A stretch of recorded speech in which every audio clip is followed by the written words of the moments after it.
Avant la vidéo Affaire Aliko Dangote et la mafia économique black, je vous donne les clés pour reconnaître ces Africains ou ces Afrodescendants qui détestent leur négritude ou africanité. Après cette vidéo, nous parlons du comment ensemble on peut faire beaucoup plus d'argent. Choisissez ce que vous regardez. Blaf, bonjour, Africains, Africaines, Afrodescendants, Afrodescendantes, je vous salue. Alors, on a l'habitude de penser que la bourse, c'est pour les autres, il ne faut pas qu'on s'intéresse, etc. Moi, je vous le déconseille. Informez-vous, comme je le dis à chaque fois, formez-vous sur ces questions. Vous avez un grand nombre de vidéos sur l'Internet qui vraiment vous donnent pas mal d'informations. Il y a des livres, il y a des formations. Formez-vous, la bourse, ça peut être un moyen d'enrichissement. Il y a des gens qui parlent de ça. Je vais vous passer l'extrait d'une vidéo. Alors, je vous donne le titre. Allez voir la vidéo, elle est vraiment pas mal. C'est sur la naissance de Wall Street, les bons et les mauvais côtés, etc. Allez voir, allez voir. Donc, le titre, c'est Comment Wall Street a construit les États-Unis. Et entre parenthèses, et ruiné. Je répète, Comment Wall Street a construit entre parenthèses, et ruiné les États-Unis. C'est sur la chaîne Arthur Genre. Allez voir, c'est vraiment intéressant. Je vous passe un petit extrait, on en parle juste après.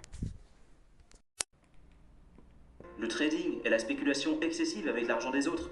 Évidemment, on peut trouver ça mal. Et les marchands de rêve qui promettent de nous rendre riches. Évidemment, ça aussi c'est des bêtises. Mais la bourse en elle-même, elle reste assez neutre. Je le rappelle, c'est juste une place de marché. C'est un outil qui existe depuis des siècles et qui peut être bien ou mal utilisé. Le problème, à chaque fois qu'il y en a eu, c'était les acheteurs et les vendeurs qui s'y trouvaient. Tous les grands pays du monde ont une bourse. Et pour ceux qui ont essayé de s'en débarrasser, en général, ça se termine pas très bien. Qu'on le veuille ou non, les marchés boursiers sont là et ils sont indispensables pour le fonctionnement de notre monde. La question, je pense, c'est de savoir comment bien l'utiliser, et de manière morale. C'est justement ce que promeut le célèbre investisseur Warren Buffett par exemple. Lui, c'est un milliardaire, certes, mais il n'a pas fait sa fortune en arnaquant des gens ou en prenant des paris risqués. Il investit à long terme dans les plus grandes entreprises parce qu'il pense que l'économie finit toujours par croître. Et effectivement, même après les plus grandes crises, les marchés boursiers s'en sont toujours remis. En 2007, Warren Buffett a parié $1 million contre un fonds d'investissement spéculatif, disant qu'il aurait un meilleur rendement sur 10 ans en investissant sur l'indice boursier des 500 plus grandes entreprises que eux ne le feraient avec leur technique de trading. Il a gagné et il a donné ses gains à la charité. Les professionnels du secteur financier qui essayent de sélectionner les meilleures actions n'y arrivent pas. Personne ne le sait en France, c'est très important de savoir ça. 92% des gérants, des professionnels de la finance qui sélectionnent telle ou telle action pour le compte d'autres gens, en disant ces actions-là, elles vont bien marcher, il y a 92% d'entre eux qui n'y arrivent pas. Ils font moins bien qu'un indice boursier.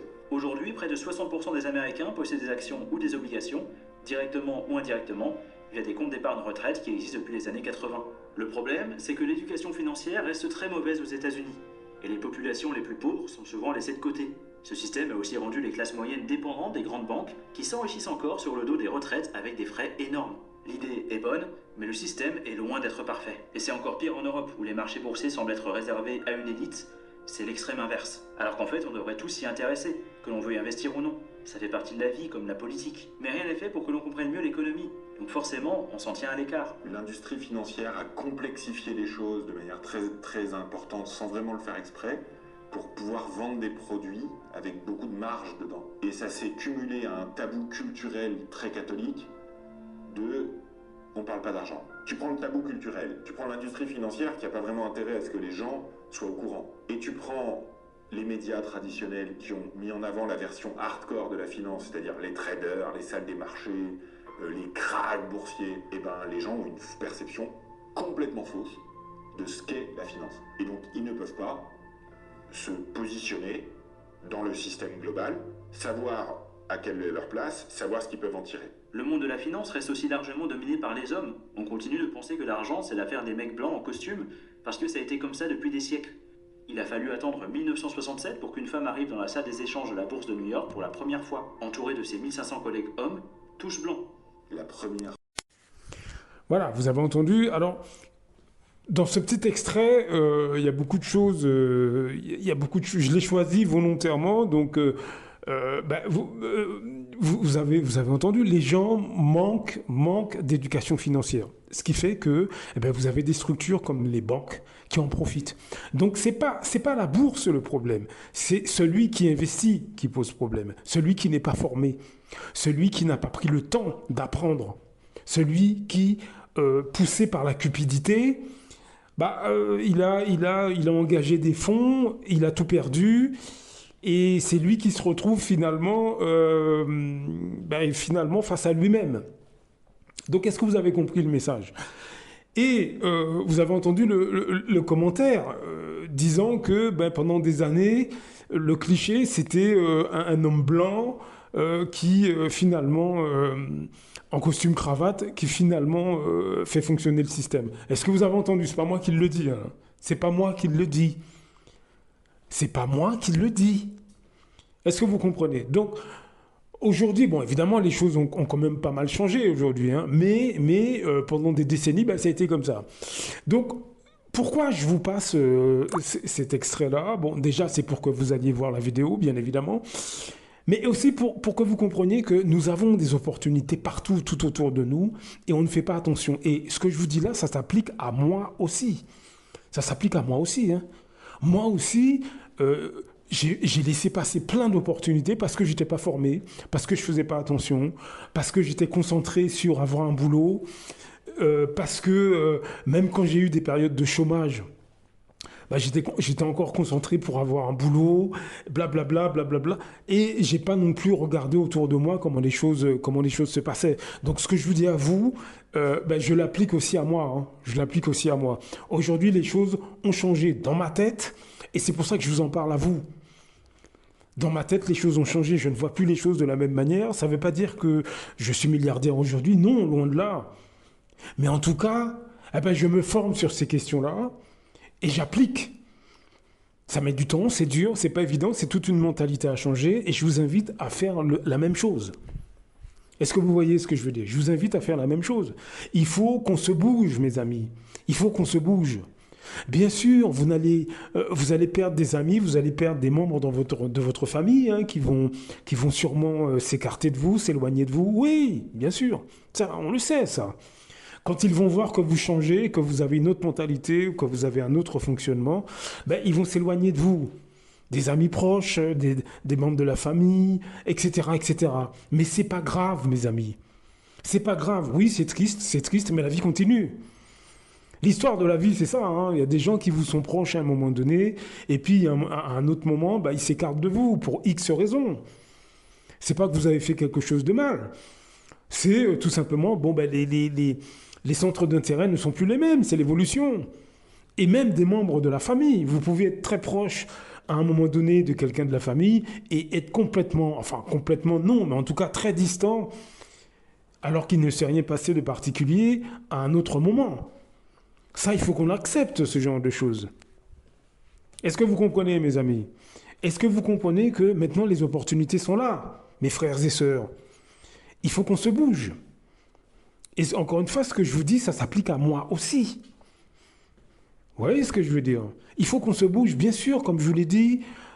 Vous allez peut-être être un peu plus isolé, vous serez peut-être moins marrant dans les soirées, grillades, etc. On va peut-être vous juger, mais et alors? On est seul, on meurt seul. Hein. Faut pas l'oublier, ça. On est seul, on meurt seul.